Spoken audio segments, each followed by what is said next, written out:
Welcome students. My name is Amita Bissa.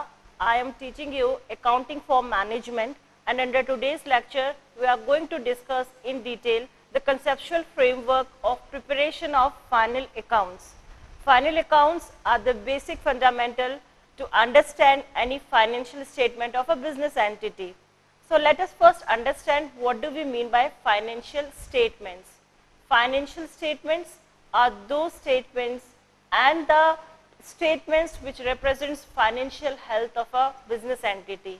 By financial health, we here mean that the operational efficiency as well as the management efficiency. So financial statements, as we call them, are representing operational efficiency of conducting the business as well as managerial efficiency. That means how business is being conducted and how it is being managed. These two factors are being reflected in our financial statements. So what comprises of financial statements?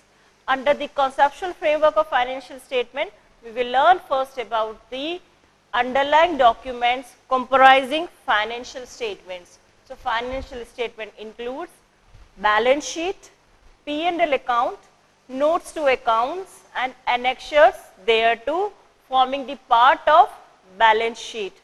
So under our today's lecture, our main objective is to understand each and every element of financial statement, that the methodology being adopted to prepare them.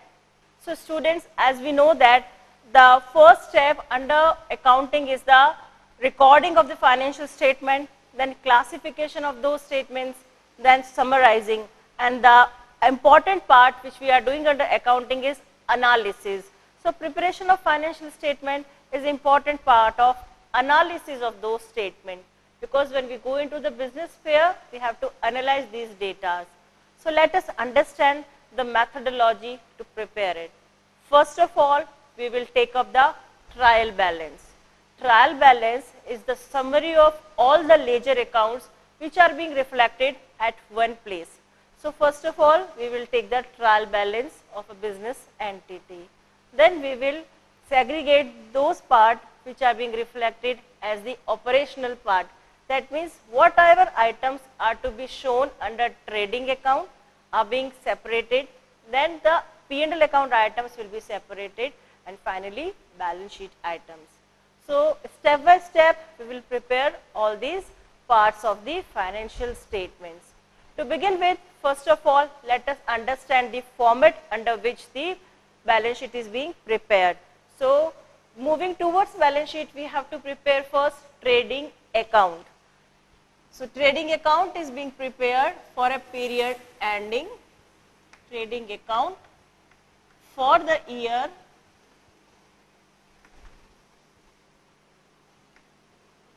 ending 31st March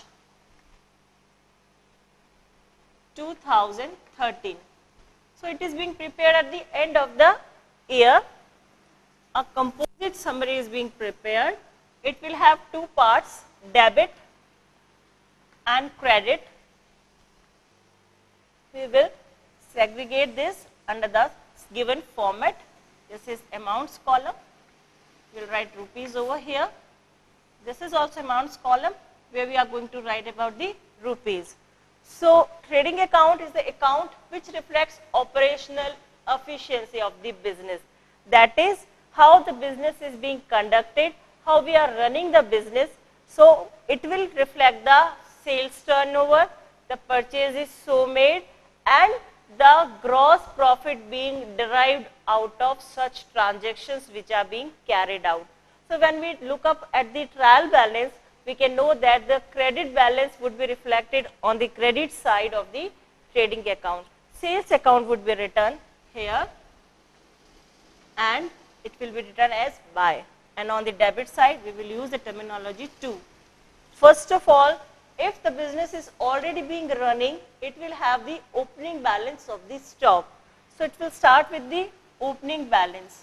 To opening stock, this stock will be as on the beginning of the year, that is on April 1. Then we will have purchases, to purchases during the year. It can be cash purchases or credit purchases, and the composite amount is to be reflected over here.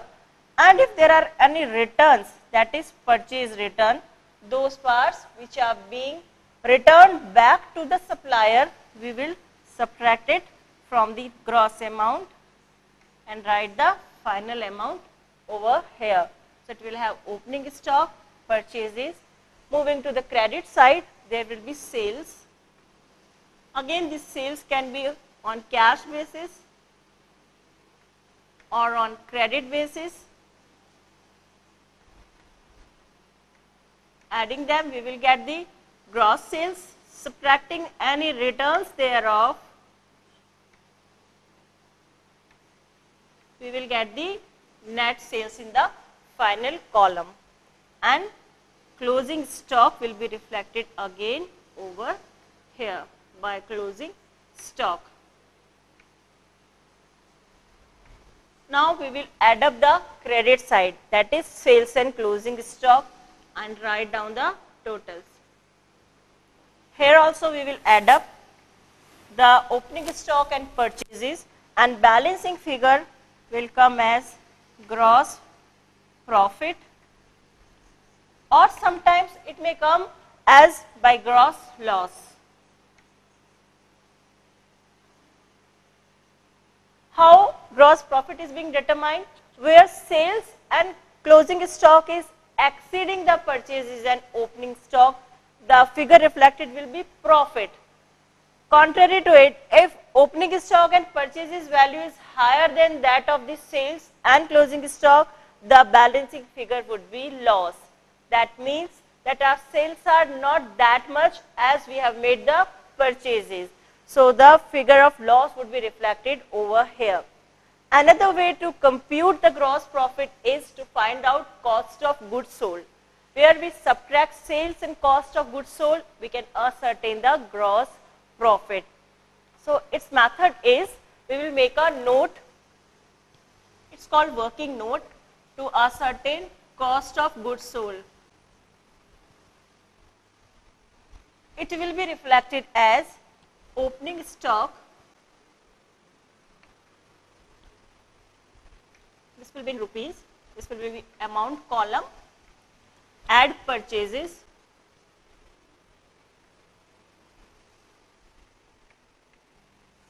less closing stock.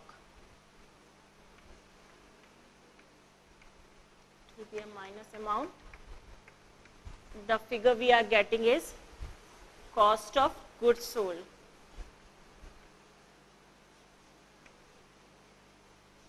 Once we are with this figure of cost of goods sold, we can ascertain profit when we do this equation or follow this equation. Sales minus cost of goods sold is equal to gross profit. So gross profit can be ascertained out of it. Another important feature under trading account is direct expenses are also being recorded under trading account. That means if there is any carriage inward, freight inward, those expenses which are necessary to bring the asset to their final position or until they are being productive, such expenditure shall also be reflected under trading account, and profit will be reduced from that extent as the expenses are being recorded. Now, this is one part of the preparation of final accounts, that is preparation of trading account. In our notes to accounts, again gross profit ratio can be computed. It shall be gross profit upon sales into 100. So GP ratio would be ascertained. The ascertainment of GP ratio is important over here because this is a firm specific ratio. We can compare it with the industry ratio to do the inter-firm comparison. So when analyzing the financial statement, we have to follow these steps. Now moving ahead, we will learn how to prepare profit and loss account. Sometimes compositely both the accounts can be prepared, and expenses in relation to the running of the business and administrative expenses can be included in the same account, but the nomenclature will change and it will be named as trading and P&L account. However, for the sake of learning, we will prepare the P&L account separately. Now we are going to make the format of profit and loss account. It shall also be prepared for the year ending P&L account for the year ending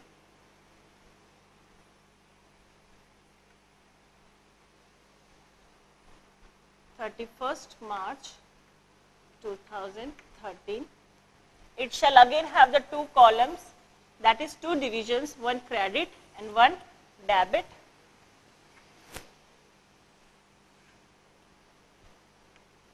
Here amount columns as being written over here. So under trading account we have computed gross profit. This gross profit is to be carried over to the P&L account. So there under gross profit we will write gross profit carried down to the P&L account. So again it was reflected on the debit side by name GP. So when we were transferring the profit, it will be reflected on the credit side of P&L account. So we will write Y gross profit transferred from trading account, and we will write the amount in the amount column. Now under P&L account, all the revenue receipts would be reflected. So any income from interest or dividend would be reflected over here by interest received on investment,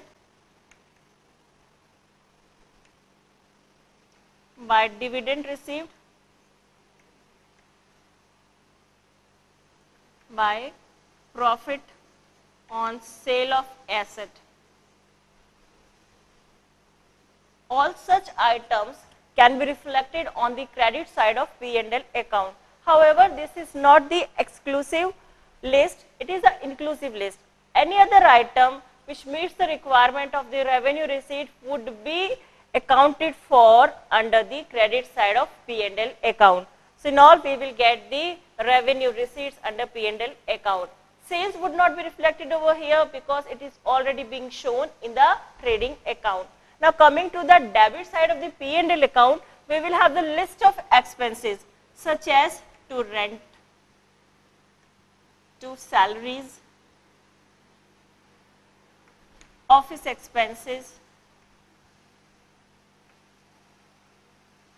selling expenses, any bad debts incurred,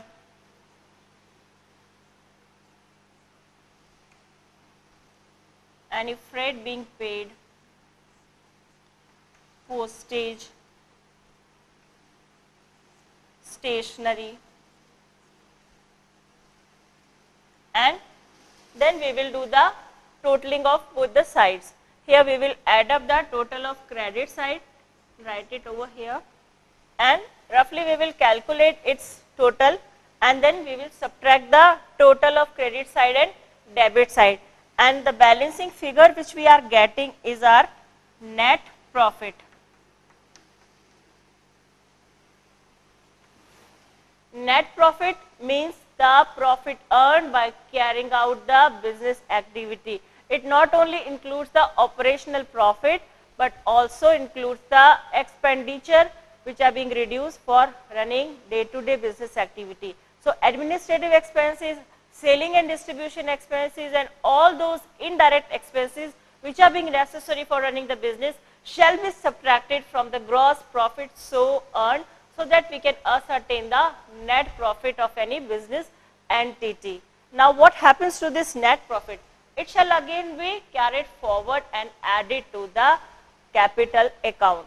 We are considering that we are preparing the balance sheet of an individual. Individual means the sole proprietor. One person is being the person responsible for carrying out the business. So we will add up this profit to the capital of that very person.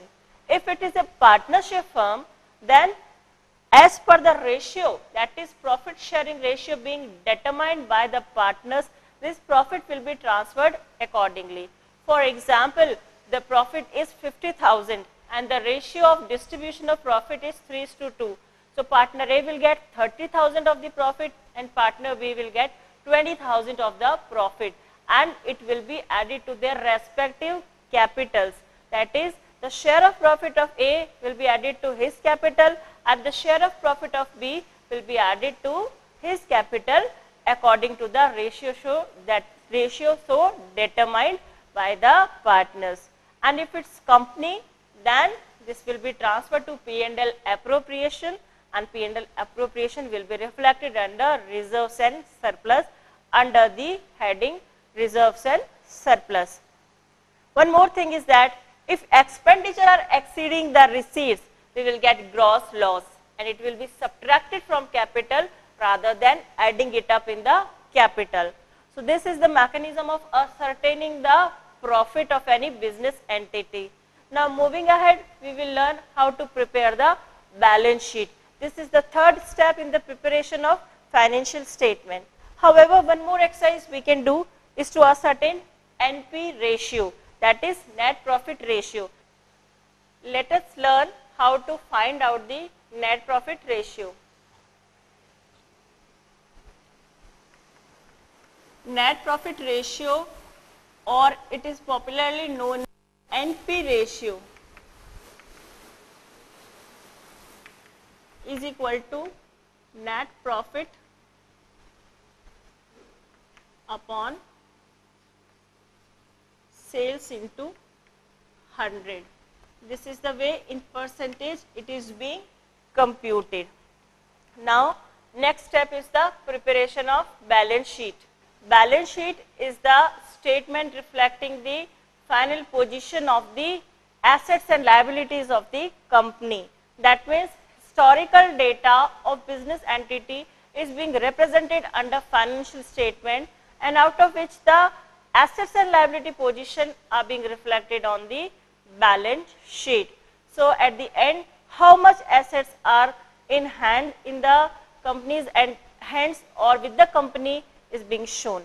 Now before going to prepare the balance sheet, let us understand the basic terms associated with balance sheet. Firstly, the assets. What are assets? Assets are those financial assets or tangible resources or intangible rights which are being useful for earning revenues. So we can say assets are tangible objects, or they can be intangible rights which an enterprise earns or acquired for earning revenues over the years. While liabilities are obligations of the enterprise.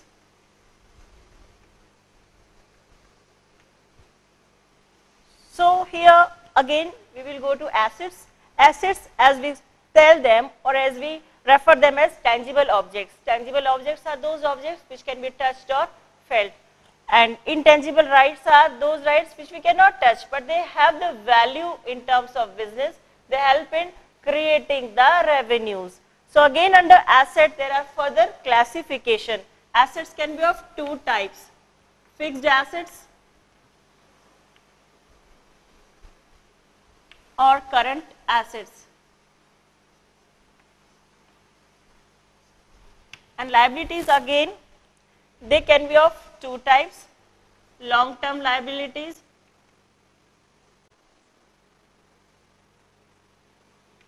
or short-term liabilities.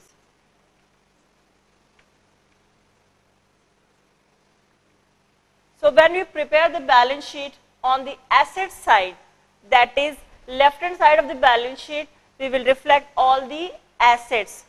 Again, the classification of assets would be done there, that is fixed assets and current assets.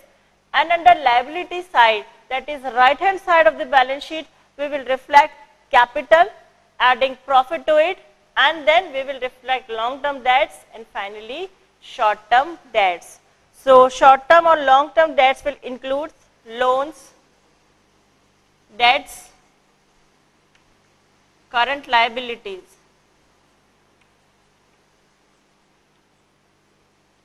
While fixed assets, they shall include land, building, furniture. Current assets will include stock, debtors, bills receivable, bank account balance and cash in hand.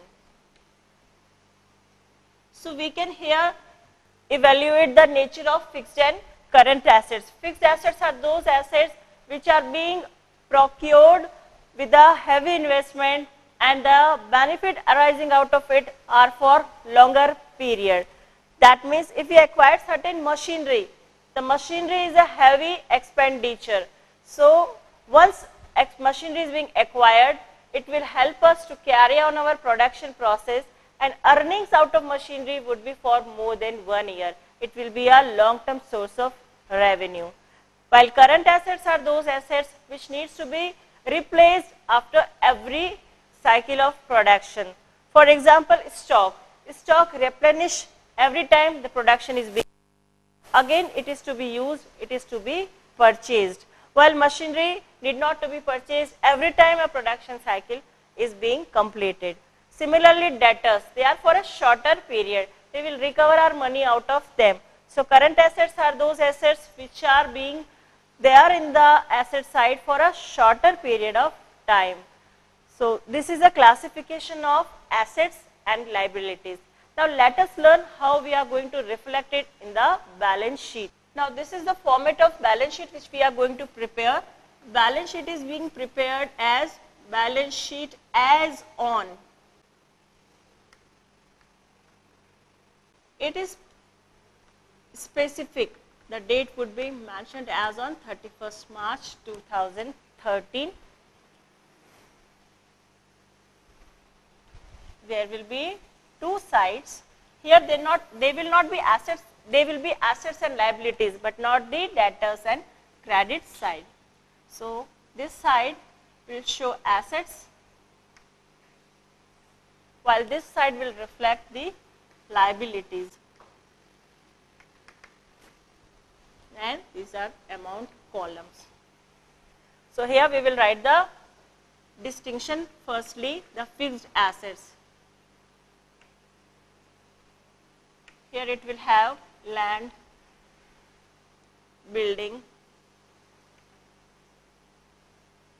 furniture, machinery, and this list is not an exhaustive list, it is inclusive. Many other fixed assets can be there. Then there will be current assets, that is stock, debtors,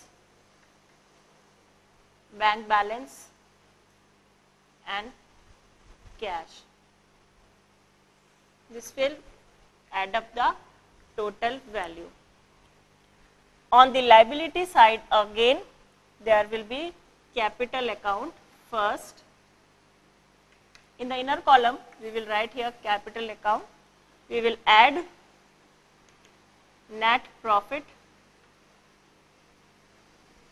which is being determined in the P&L account. Then in the final column we will write the capital amount. Then we will have with us liabilities, that is loans. Then current liabilities would be reflected.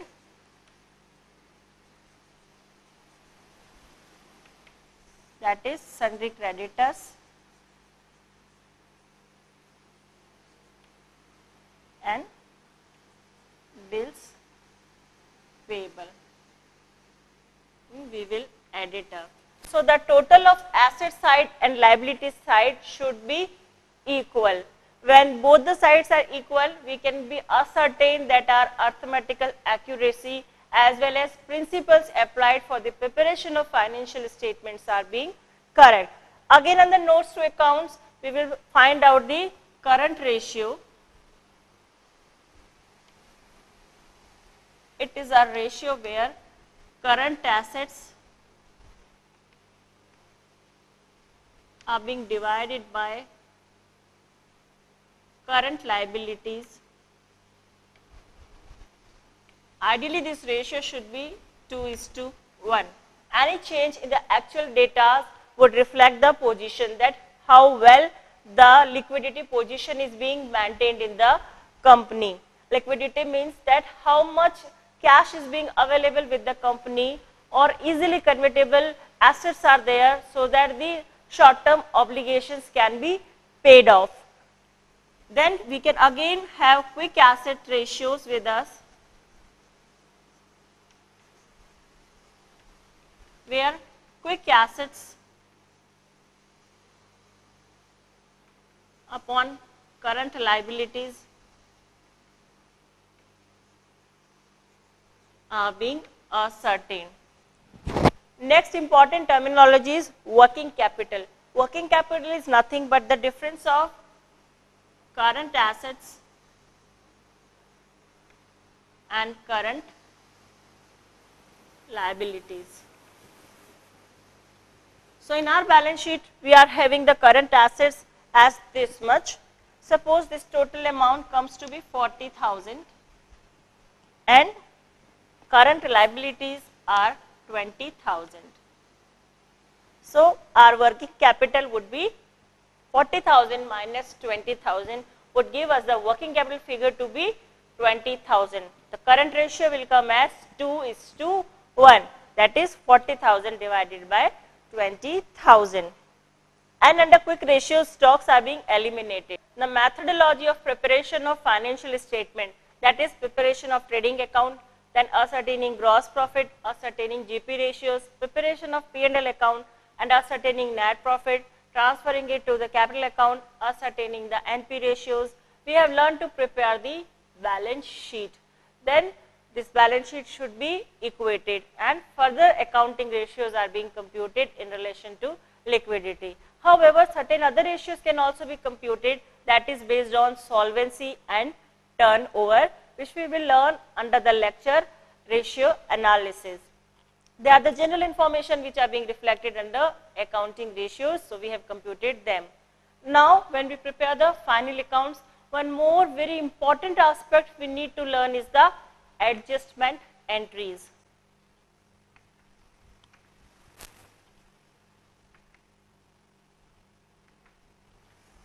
Now, what are these adjustment entries?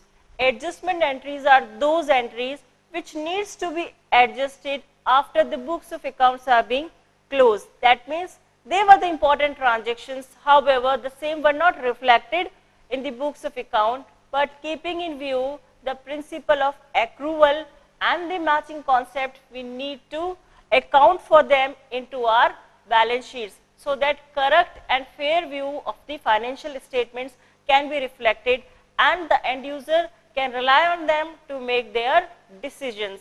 So first adjustment entry is in relation to the closing stock, because closing stock is valued by the physical verification of the stock. So it might not be reflected in the data which are being presented in the trial balance.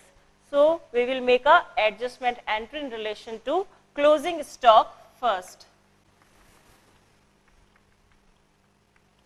Its adjustment entry will be closing stock account debit to trading account. and it will be reflected on the credit side of trading account. Then and then only we would be able to ascertain the gross profit. However, this information is generally being given and we account for the closing stock in the trading account, but the adjustment aspect has to be written in the notes. Second adjustment entry is in relation to the outstanding expenses.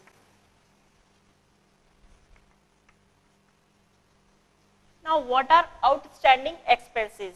We know that accounting period starts with April 1 and ends on 31st March. That means it shall comprise of 12 months. What happens is that we do the accounting on accrual basis. That means we make the due entries. If the salary is being due for the month of March, however, it is being paid in the month of April, we need to record the expenditure for the month of March also. So, sometimes what happens that March expenses are not being paid. So, rather than going for payment basis, we will make the adjustment entry on the due basis, on the accrual basis. That is, the right is being generated either to earn the asset or obligation is being generated, so that payment is to be made. This reflects in the particular month only, however, payment can be deferred. So, under that scenarios, we will pass the entry as expenses account debit to outstanding expenses. These expenses can be in relation to salaries, that can be in relation to rents or any business expenses which are being paid, which are due for payment, but they are not being paid off. When they are being paid off, this entry will be reversed in the next year. Next important adjustment entry is in relation to prepaid expenses. Now, what are prepaid expenditure? Prepaid, that means already being paid. However, we were not supposed to pay them for that particular period. For example, insurance. Insurance which was being taken in the month of March might have been paid up till June. So, our financial year end on 31st March. However, 3 months advance might have been paid as the insurance premium. So, we will make a adjustment entry. We will account for the prepaid amount for 3 months as our asset, and we will record the expenses only for 12 months. So, its adjustment entry will be prepaid expenses debit to expenses. So, what happens that expenses will be reduced to the extent they are being prepaid, and in the final column of P&L account only the expenses of 12 months will be reflected, and these 3 months expenses would be reflected on the asset side of the balance sheet under current assets. They are other assets, they are short term in nature because they are paid for a smaller period, and then when the period comes we will adjust these entries, and in the next year reversal of these entries will be made. So, two important entries are in relation to expenses are outstanding expenses entry and prepaid expenses. Outstanding is in relation to the expenses which are not being paid but they are due. Prepaid expenses are not due but we have paid them in advance. So, these adjustment entries are to be reflected in our financial statements.